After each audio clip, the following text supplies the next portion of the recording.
There are stories that were never written in letters, but etched as fractures within the soul, like echoes from an age we do not recall with logic, but with a faint vibration from the deepest chambers of the heart. In Sumerian mythology, amid the ranks of thousands of gods and countless empires that rose and fell there, lies a wound that never healed, the betrayal of a son. But this was not a betrayal by sword or spilled blood. It happened quietly through a choice. A subtle shift in the sacred frequency between father and son, between memory and order, between remembrance and power. Marduk, the son of Enki, was once expected to inherit the ancient wisdom and the essence of a divine frequency. But he chose another path.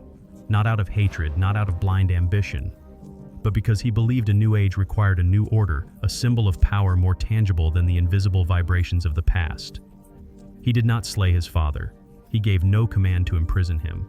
But the very act of siding with the new gods, abandoning the Emi tablets, the cosmic codes Enki safeguarded, became an invisible cut that split the soul of an entire civilization. This video does not recount a battle. It does not paint evil or glorify good. It speaks of a fracture, one not found in epics or chronicles, but in the silent question that lives within each of us. This is not a story of good or evil. It is the story of a fracture, one not found in epics or etched in stone, but quietly vibrating in the still corners of your being. If you've ever dreamed of a light without a source, if you've ever felt something calling you without sound, leave a comment below. Subscribe if something inside you has started to stir. Not because you're curious, but because a part of you may have just remembered. When faced with the choice between a wordless vibrating truth and a safe order crafted by gods, what would you choose? Marduk stands for the new order, an order built upon symbols, temples, authority, and artificial light. While Enki, though cast aside, remains the keeper of the frequency, a resonance felt only by those quiet enough to sense it. And between those two poles lies the human soul, lost in the noise of the ages, forgetting it was never created to kneel, but to remember who it truly is. If you've ever heard a calling without sound, if you've ever felt something deeper than what this world permits, perhaps you carry within you a fragment of memory that Marduk tried to bury. And if so, this video is here so that you no longer have to remember alone. Enki was not merely the god of water and wisdom. He was the keeper of the Emi, the sacred code's ancient frequencies carved into the very fabric of the cosmos, where every law, every vibration, every soul must resonate. The Emi were not objects, but frequencies of memory melodies that, when a soul becomes truly silent, can be heard beyond the grasp of language. Enki did not guard them to dominate, but to preserve the memory of primordial truth. While other gods sought to turn humanity into tools, obedient, submissive, easy to control, Enki planted within human blood a fragment of frequency, a heartbeat that pulsed against the current. He created mankind not to bow, but so that one day they would remember who they are. And it was precisely this that made him a threat, not to humanity, but to the divine order crumbling from within. Because if a soul could remember its true nature, it would no longer need gods, no temples, no commands, no kneeling. And to some gods, that was unforgivable. In silent councils where cosmic decisions are made without speech, Enki was cast aside. No one accused him, no one condemned him aloud. But the glances, the silence, the stillness between ancient beings were enough to know Enki had stepped outside the order. He did not choose the path of power. He did not build temples from stone, but from vibration. He needed no worshippers, only those who could feel. But in a world increasingly dominated by image symbol and the cold codes of divine law, that became heresy. When the new gods rose with radiant light and power cloaked in human ideals yet driven by control, Enki grew ever more alone. Still, he carried on in silence, reactivating the ancient Emi, burying them in layers of earth and water in waves of frequency only truly awakened souls could hear. He did not fight. He did not persuade. He knew truth does not need believers. It only needs those quiet enough to listen. And because of that, Enki was not defeated by weapons. He was forgotten a punishment more silent, more merciless than any judgment. Enki's danger did not lie in his power, but in his ability to make the soul remember. For once a soul remembers, it can no longer be controlled. He did not seek to incite war among gods. He only sought to awaken something deep within man. But when Enki encoded his frequency into human blood, the other gods saw what they could not contain, a generation that remembered, needed no worship, no fear, no permission. And to them, That was betrayal. Thus Enki was cast into the shadow of myth. His name faded from later texts. He was not called a savior. There were no medals, no glory. But one thing still remains: the silent vibrations hidden in the bloodstream and dreams in the quiet moments of the human mind. If you've ever heard a calling without sound, ever felt something breathing inside you that this world cannot explain, you may be hearing what Enki left behind. Not a doctrine, but a whisper: remember, before it's too late. Marduk was not merely the son of Enki. He was the embodiment of a long brewing strategy among the divine powers, where bloodlines did not only carry ancient wisdom, but also seeded an unspoken ambition for dominion.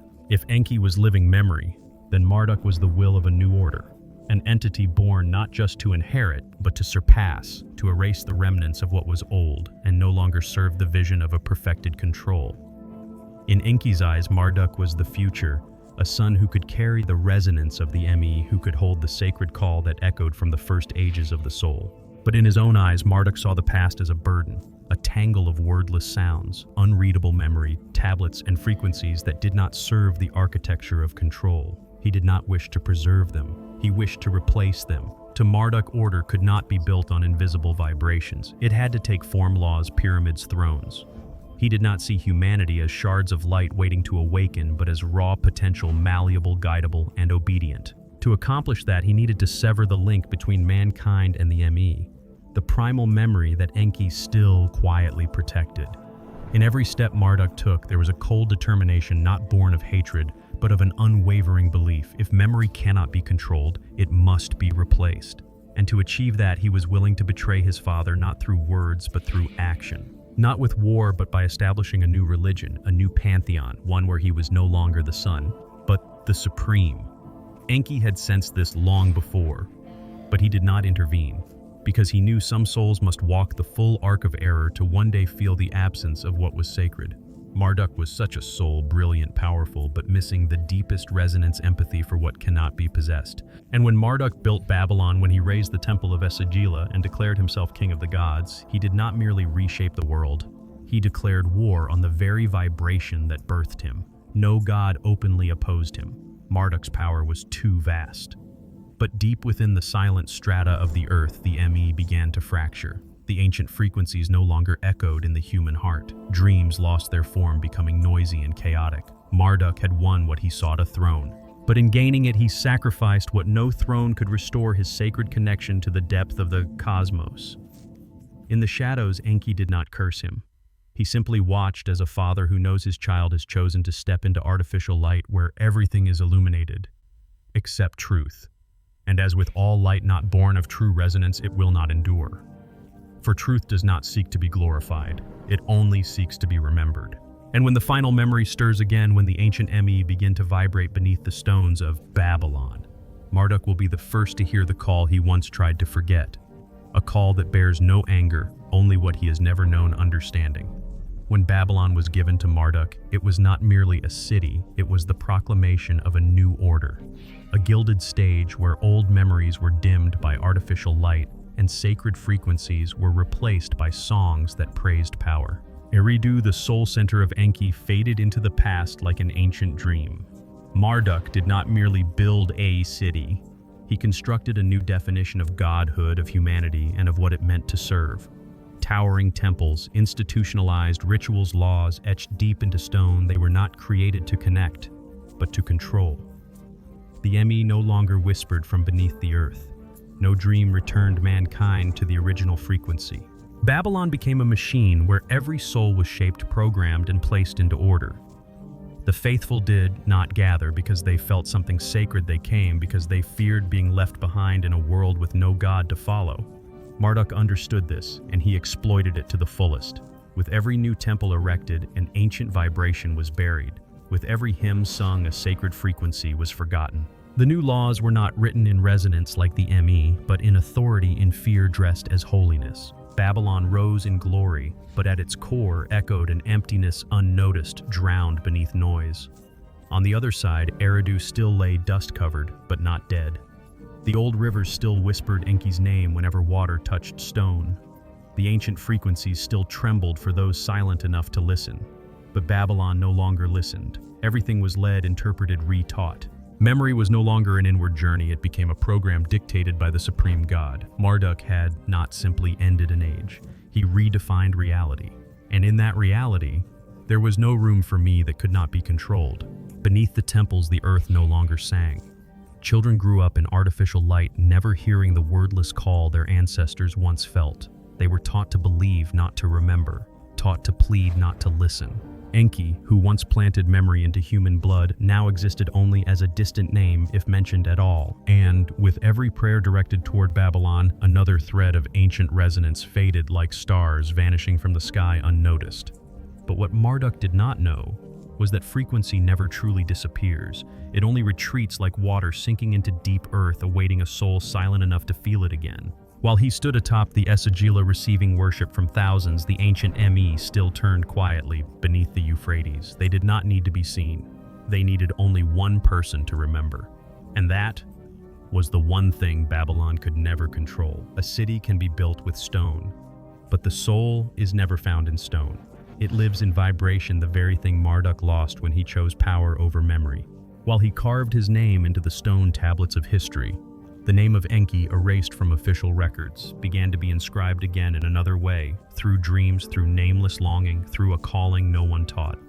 But one day someone will remember. Because true memory needs no temple, it needs only awakening. Anunnaki and many other beings began aligning with Marduk, not out of love for him, but because they recognized something undeniable in the shifting currents of the divine realm. Enki had become too silent, too hidden, too primordial. While the world demanded an order that was legible, controllable, easily shaped, and easily worshipped, Enki's deep silence, wisdom that spoke not through words but through frequency, no longer seemed to fit. And as with every order on the brink of death, the gods began to choose sides. A new structure emerged, not built on resonance but on symbol, not founded in frequency but in hierarchy. And at its center was Marduk, not because he deserved to lead, but because he wanted to lead. And the most dangerous thing in all divine hierarchies is a god with ambition but without a primordial frequency. They built temples, they rewrote symbols, they invented new rituals and redefined the sacred in the language of power. The laws no longer pulsed with the rhythm of the cosmos, but were standardized, cold as stone, tight as shackles. To the eyes of mortals, it looked like evolution. But within the earth, in the dreams slowly breaking apart, a fracture was forming unseen. Because the true conflict was never between gods, but between the human soul and the religious system the new gods constructed to seize memory. A silent war without swords, without fire, yet one that erodes the very roots of the soul's essence. Inanna, once the bearer of a primal frequency, now cloaked herself in the robes of ritual and authority. Nabu, the messenger of wisdom, had become the keeper of Marduk's law tablets, as though intellect itself had been redefined as service to a permanently sealed structure. Other ancient beings bowed in turn, not out of defeat, but because they chose stability over truth. And stability is the weapon every system uses to kill memory, once and for all. Meanwhile, the quiet signals from Eridu, from the Abzu, from the sealed Me had not gone completely silent. They had only retreated into the deep, waiting for a soul silent enough to hear. But in a world where all are taught to believe instead of feel, to submit instead of remember, that resonance grows fainter by the day. Babylon blazes with light. Temples echo with praise. But deep within the collective soul there is a void, a wordless, nameless longing that is very real. Marduk cannot feel that vibration. Or perhaps once he did and chose to forget. Because if a god once knew where he came from and still chose to destroy that connection, it is no longer merely a betrayal of his father, but a betrayal of his own soul. And betrayal of the soul is the one betrayal that cannot be undone. All the gods standing around him, all the pillars, the lights, the chants, the tablets, none of them can touch what Enki once held. The sacred memory vibrating like a song heard only by those unafraid of silence. And that silence now is becoming a cry within the hearts of those who still remember something. Not clear, not shaped, but resisting. The conflict continues not on the surface, but in the depths. Not between God and God, but between the souls that long to remember and the system that demands they forget. The ancient gods convened a council at the Black Temple, a place where stone breathed with memory, and the primordial Me once released the first frequencies of the universe. There were no trumpets, no divine proclamations, Only a ceremonial silence, dense heavy as night, signaling that what was about to be decided could not be undone. Enki entered. He carried no weapons, no entourage, only one thing, an uncorrupted memory. He placed his hand on the ancient stone, the one that once pulsed like Earth's own heartbeat, and spoke, his voice not loud but cutting through every layer of vibration. If we replace memory with worship, humanity will lose itself forever. The entire space seemed to hold its breath.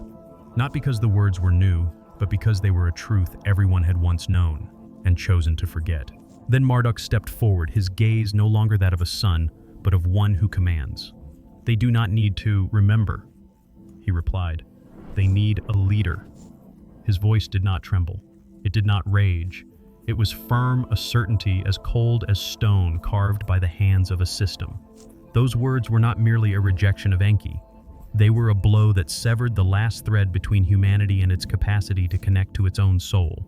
That sentence was a final nail driven into the heart of a civilization where memory was reduced to myth and myth recast into dogma. The surrounding gods said nothing. Some nodded slightly, some bowed more deeply, not because they agreed, but because they were tired of resistance. Awakening, no matter how noble, was seen as a threat because it could not be controlled. And Enki, he simply stood there. His gaze held no anger, no despair, only stillness. He knew he had just lost a battle, not because he was wrong, but because he was right, in an age that no longer wanted truth.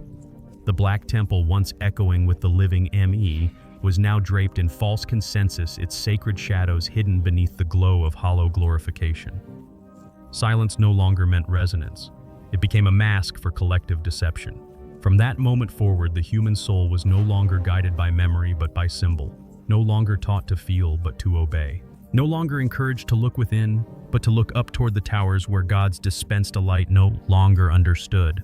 Enki said no more. He simply withdrew his hand from the ancient stone like a father letting go when he knows his beloved child has chosen a path beyond redemption. And so the Me, the living memory tablets, were not destroyed, but sealed. Not by force, but by the false accord of gods who had ceased to feel. Marduk stepped out of the Black Temple, bathed in the light of victory. But deep down, no one in that council could forget Enki's final gaze, not reproachful, not pleading, but a profound stillness. Like the last echo of the cosmos before frequency was replaced by deliberate silence. And from that day on, the world ceased to be a place for remembering. It became a place of repetition.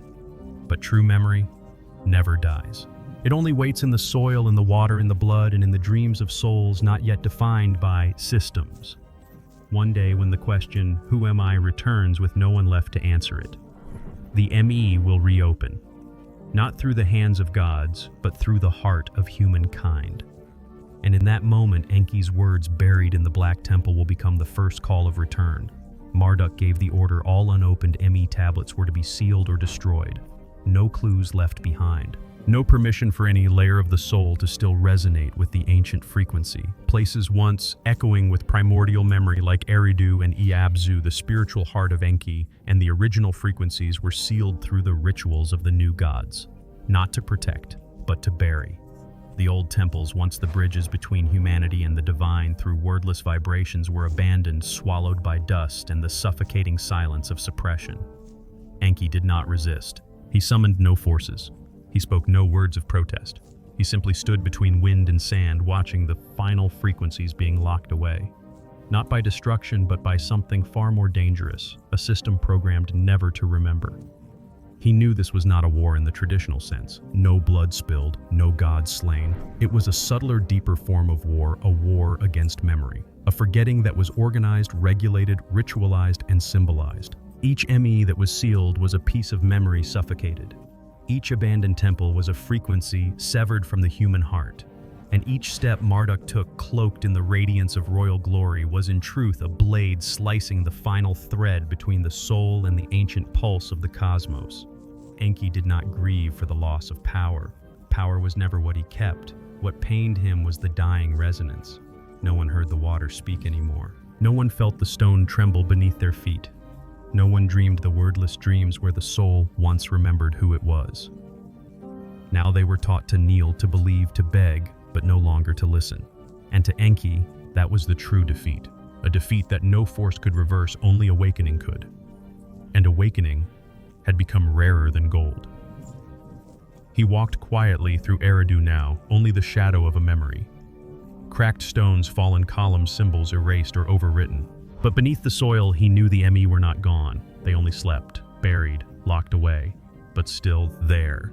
And if one day someone could be quiet enough, honest enough, deep enough to break through language and system, the ME would vibrate again. Not because they were summoned, but because the soul had touched its true frequency once more. Marduk believed that by sealing the past, he could rewrite the future. But what he did not understand was that true memory does not live in texts, it lives in the water, in the stone, in the dream, in the blood. It does not need permission to return. It only needs to be felt once, and that alone is enough to shake an entire order built on chains of the spirit. And so Enki did not fight. He sowed frequency back into the earth. No words, no warning. Like a man planting ancient seeds that bloom only when the sky is still, the heart is open, and the world is in enough pain to remember what it once had. The sealed places will become gateways. The buried ME will become quiet heartbeats.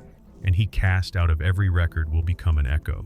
Not praised, but forever present in the threshold between dream and memory. Because he understood sometimes the most powerful thing is not what exists on the surface, but what cannot be erased. No swords were raised, no blood was spilled, there was no war. And yet with every prayer rising from the grand temples of Babylon, where incense intertwined with the music of power, a fragment of ancient memory quietly died. Not because it was erased, but because it was replaced. No one noticed.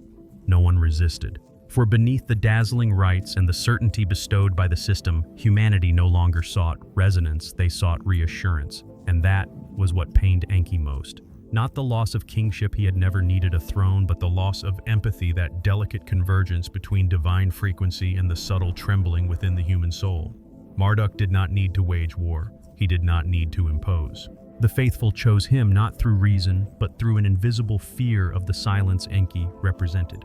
For in the New Age, silence had become dangerous. People craved explanation standards, someone to tell them what to believe, and Marduk became that voice. Not a guide, but a sound that replaced resonance. He severed the link between God, man, and frequency. From that moment on, gods were no longer keepers of memory, but holders of power. Humans were no longer beings who listened, but servants molded by pattern. And frequency, once flowing through earth, water, stone, and heart, became the forsaken. Enki gazed at this new world not with anger, but with a quiet sorrow. He saw children grow up never dreaming of spiraling light. He saw the old die, never again hearing the wordless call from the earth. He saw souls once designed to remember reduced to mere repetition. A world reprogrammed, no longer vibrating but echoing. A world where prayer had lost its rhythm with the deep, where gods and humans connected only through imagery, law, and fear cast in stone. To Enki, this was not his failure alone. It was the fading of an ancient song, a song the cosmos once hummed when humankind was first created. A song with no words, but one every soul once heard and knew itself by. Now that song was buried beneath the drums of ritual, beneath the chants of dogmas built by Marduk. Resonance was replaced by noise, understanding by interpretation, and the beauty of inner freedom was caged by the architecture of outer power. Enki did not seek victory. He only wished for one thing, that even as all else changed, a shard of memory, however small, might still survive unchoked. A single thread of frequency, however faint, might still stir in the dreams of those who do not fit. Those who cannot join the chorus, those who feel misplaced beneath Babylon's blazing light, those whose souls feel hollow despite all the teachings. They are the remnants of the sacred that was severed. And Enki knows one day, when repetition can no longer soothe the soul, when symbols can no longer hide the longing within, resonance will return. Not loudly, not gloriously, but quietly, like water flowing beneath sand, like an unnamed dream, like an ancient echo. No one teaches, but everyone once knew. That will be the moment when the soul begins to remember. And when that happens, Enki will not need to appear, for his frequency will rise on its own within the hearts of humankind, not because he is worshipped, but because he never left. In the middle of the night, within an abandoned temple, where the stone walls had cracked, where the wind slipped through broken columns like the sigh of memory, Marduk entered carrying the faint flickering glow of a torch that could not pierce the depths of the darkness. Before him sat Enki, silent among the ruins of a world that once resonated with frequency, not power. No words were spoken at first. Only stillness so thick and deep it seemed even time held its breath to listen for something that could not be named. "Why didn't you fight me?" Marduk asked, his voice steady yet low, like a confession he had not yet dared to face. Enki did not reply at once. He simply looked at his son, not with anger, not with disappointment, but with a pain that had long transcended judgment. Then after a pause, he spoke almost in a whisper, "Because if I struck you, then who would preserve memory for humanity?" The words dropped like a stone into a dry well, no echo, but sending tremors through the soul. Marduk faltered. For a moment, his eyes were no longer those of a god who had built an empire, but of a son who once knew how to hear water sing, who once felt stone vibrate, who once sensed the ME not through sight, but through the deep rhythm within the heart. But the moment passed quickly. He turned away, not because he didn't understand, but because he understood too well. Enki's silence was not an agreement. It was a verdict, one that needed no writing, no proclamation, only time to fulfill itself. In the dark, no further words were exchanged. But between the two generations of gods, a permanent fracture had opened. Not merely between Enki and Marduk, but between memory and power, between soul and system, between unspoken truth and formatted history. Marduk left, leaving the temple shrouded in shadow, but it was in that very place that a fragment of ancient frequency was preserved. Not through me, not through ritual, but through a choice not to retaliate. And Enki, the forgotten god, the one who did not need victory to be right, quietly placed his hand on the cold stone, as if imprinting an invisible seal onto the memory of the world. He knew one day when those who worship artificial light no longer feel its warmth, when those swept into the chants of the new order begin to feel empty. It will be the children of Babylon who trace the steps back to the place where the Father once chose not to strike. Because memory, when sown in silence, needs no protection from swords. It only needs one thing: a soul quiet enough to hear it again. Enki did not punish Marduk. No fire fell from the heavens. No curse screamed across the skies. He did not summon the divine council, nor did he seek to overthrow the newly established order. Instead, he quietly withdrew from all that had once been sacred, not because he surrendered, but because he understood there are things that, if clung to too tightly, will only dissolve faster. Rather than confront Enki, left behind the final vibrations deep within the earth, so deep that only truly awakened souls could hear them. It was not sound, but a pulse, a wordless song, like an ancient current threading through dust, through dreams, through the silent moments when one no longer seeks answers with the eyes, but with the heart. There was no judgment, no punishment, no trace of a war concluded. But from that moment on, something irreversible occurred. History was bent, not by knives or force, but by a systematic silence. Pages were rewritten stories, retold symbols, replaced all with precision and intent. And truth, instead of flowing like a hidden stream connecting generations, was buried, not like a sin, but like a song cut in half, a melody with no ending, leaving those who hear it forever suspended in a state of incompletion. From that point forward, the world entered an era of noise. Everything was spoken, written, taught, but nothing was felt. The ME, the sacred codes, were now deemed myth, relegated to metaphor, dismissed as products of ancient imagination. But to Enki, that did not matter, because he knew true memory does not need recognition. It only needs a place to sleep and a soul quiet enough to awaken it. So he withdrew, not in defeat, but because his planting was complete. The vibrations he left behind were not embedded in texts, nor hidden in temples, but woven into the deepest strata of matter, where stone, water, and blood converge. There, each time a human hand touches the earth and feels something that cannot be named, AME stirs again. Marduk does not know this, or perhaps he does, and that is why he fears. Because power can command belief, but it can never touch the realm of memory that cannot be contained. And from within the silence of forgetting, Enki waits. Not with vague hope, but with unwavering faith that what is sown in frequency can never be erased by symbol. One day, when repetition no longer soothes the inner longing, when divine praise no longer reaches the hollowness within, that half-sung song will rise again. It will need no words, no miracles, only one soul brave enough to listen back into themselves. And when that moment comes, Enki will not return as a god, but as a frequency, a heartbeat, remembering that cannot be extinguished. When the ME disappeared, the ancient dreams faded with them, not because of time, but because of disconnection. The frequencies that once flowed through blood, through stone, through the primal breaths of humankind, fell silent, as if the universe had withdrawn its whisper. In that void, humanity never stopped seeking the sacred. But instead of turning inward, they looked outward. They began to worship form idols of stone, of gold, of etched words, things that could be seen, touched, measured. Instead of feeling resonance from within, they immerse themselves in rituals predefined and doctrines shaped and sealed. The places that once served as gateways to the cosmos, temples where frequency once breathed, became stages where power wore the mask of the sacred. And so a new civilization arose, grander, more monumental. Towers stretched skyward in challenge to the heavens, systems of law, religion, morality, encoded into rigid structures that could not be broken. But the higher they rose, the further they drifted from themselves, because this civilization, though magnificent, was hollow at its core. What was lost was not technology, nor light, nor progress, but the soul, a void that could not be filled with information, nor healed with science. A hollowness like a song without lyrics, a dream no longer remembered.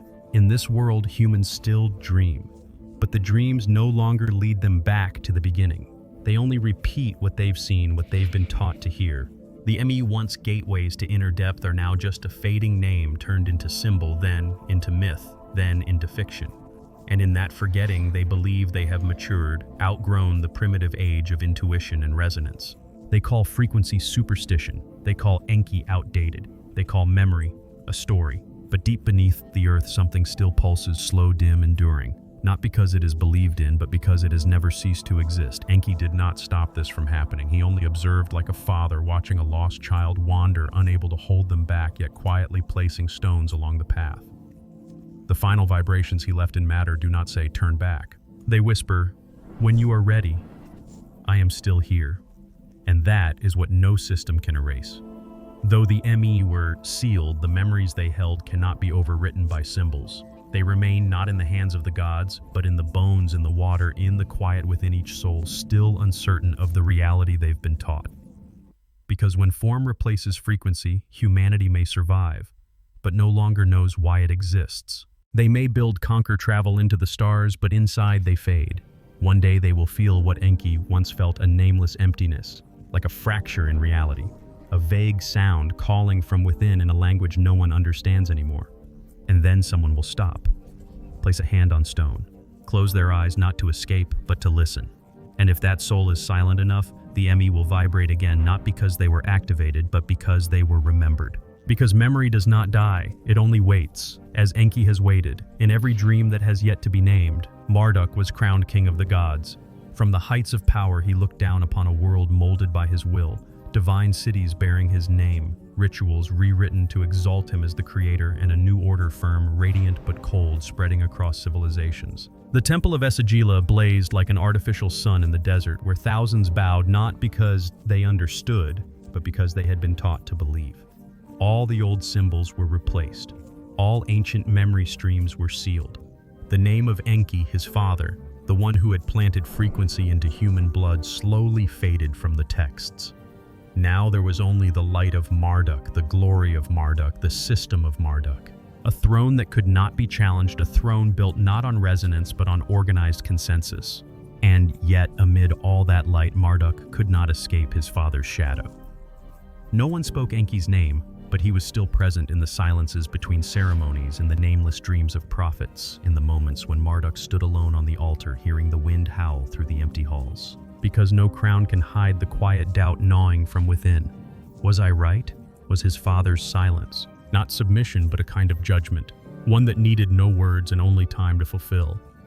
At night, when the chants faded, when the torches burned out and the temple echoed only with the crackling of time-worn stone, Marduk found himself more alone than any god who had ever lived. He was the center of an order, but the outcast of a memory he had tried to erase. And that is the most silent kind of loneliness, not when one is condemned, but when one feels judged by something nameless. Perhaps it was the faint vibration of a frequency still lingering somewhere deep in the earth.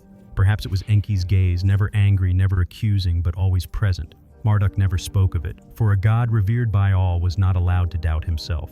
But in that moment, as he placed his hand on the cold stone wall of etched where no resonance remained, only form, he knew what he had built was real. But the truth he had traded to build it would not stay buried forever. The souls that once felt, the dreams that once spoke in wordless images, would eventually begin to vibrate again. And when that moment comes, Marduk does not know if he will be remembered as a creator or as the one who silenced the ancient song of the soul. It is a question he dares not speak aloud, but it echoes constantly within the very throne upon which he sits. because power, when not built upon truth, is but a palace of mist, beautiful, awe-inspiring, but unable to bear the weight of a memory that never truly disappeared. Within the brilliant light he crafted there lies a shadow. Even he cannot extinguish the shadow of a father who never needed a throne, never demanded praise. Only one thing that memory must remain alive, and that is what leaves a crack in all that Marduk has built, an invisible fault line waiting to awaken like a song that can never be buried forever. Gradually, the name of Enki was replaced, misspelled, or erased entirely from official records. The scribes, under the supervision of the new divine councils, began to blur his image from the keeper of sacred memory to a secondary figure, sometimes misattributed with false traits or simply forgotten, like an unnecessary ink blot on the map of power. Enki, the god who once created humanity with blood and frequency, now had no place in the myths permitted to be remembered. But his soul never needed titles or temples, because he did not exist through images or through written words or through rituals sanctioned to be performed. His soul existed through frequency, a kind of memory that cannot be burned, cannot be erased, and cannot be defined. Those who still dream of swirling waters, not the sea but deep spirals within the mind, may have brushed against that frequency. Those who have heard a calling without words, not through the ears but gently vibrating in the chest, may still carry within them a fragment of Enki's memory, not as information, but as an unextinguished resonance. Strange dreams, visions surfacing in moments of meditation, unexplainable emotions while standing in nature, these may be silent doors leading back to the place where Enki first planted the frequency. Because true memory is not held in words but in wordless feeling. And Enki understood this more than anyone. When he chose not to resist, not to rewrite myths in his name, that was the moment he sowed the deepest fragments of the sacred into the most hidden layer of existence. No one needs to record his name, because he knows a name can be replaced, but vibration cannot be forged. And so between layers of redacted text, between civilizations rising and falling like waves over sand, there remains a faint sound not emitted, but sometimes heard by souls who have not fully disconnected. A child who suddenly draws symbols no one taught. Someone who dreams of a city that isn't on any map. A wandering pilgrim who finds a hilltop and sits in silence because they feel something. This is not coincidence, it is the silent current still flowing. The touch points Enki prepared not for glory but to ensure memory does not go extinct. Because he knew humankind would forget, the gods would redefine. But when all is broken, there will still remain ancient pulses, like the final flame in a long darkness. And when time completes its circle, when wounds become gateways, when one person, just one, places their hand upon the earth and hears what no one taught them to hear, Enki will be remembered, not with words, but with recognition. No need to rebuild the temple because the true temple was never destroyed. It has always lived in the soul where the ancient frequency still breathes as softly as wind drifting through a dream. That is why Enki does not need to be summoned, because he never left. He only stepped back into the deepest place to await the one who dares walk backward through the stream of memory. Not to find him, but to find themselves. Though betrayed, though forgotten, Enki was never fully erased, because he was never meant to be an icon to worship, but a frequency to be felt. And frequency, unlike image, unlike text, does not need to be archived. It does not need to be proven. It only needs one thing: a person who knows how to be still, a heart open enough, a moment so deep that the outside world falls into absolute silence. In an age where everything has become a symbol, faith, memory, even the soul itself, it is wordless feeling that remains unforgeable, unreplicable, uncontrollable. It is the true call not spoken through sound, but resonating from within like a distant note that vibrates when you touch something that seems meaningless, but brings tears to your eyes without knowing why. Perhaps you've heard it before in a dream of a place you've never been but somehow recognize. In a passing breeze that clenches your heart without explanation. In a moment amidst a crowd when the world around you becomes unfamiliar and you feel something remembering you, not the other way around. If you're reading these words and something in your chest stirs, then maybe you too are beginning to hear what Enki left behind, not as a message, but as an ancient rhythm, a song that was never finished. Because true memory is not held in the mind. It lives in the bloodstream, in water, in stone, in the dust that still carries the frequency of extinguished stars. Enki knew he would be betrayed. He knew his name would be scrubbed from clay tablets, from sacred texts, from myths rewritten by trembling hands afraid of inner freedom. But he did not resist. Instead of defending his name, he protected resonance. He left behind vibrations no one recorded yet still echo within the structure of the universe like a song that needs no singer, only a soul that can feel. And perhaps you are one of those souls beginning to feel it again. Not because you're studying, not because you're seeking, but because you are remembering. Not remembering as an action, but as a natural reflex when the soul touches a hidden layer long buried. Maybe you've wandered among false callings, knelt before dazzling symbols that felt hollow inside. But something in you never fell silent, and that something is the frequency that was never extinguished.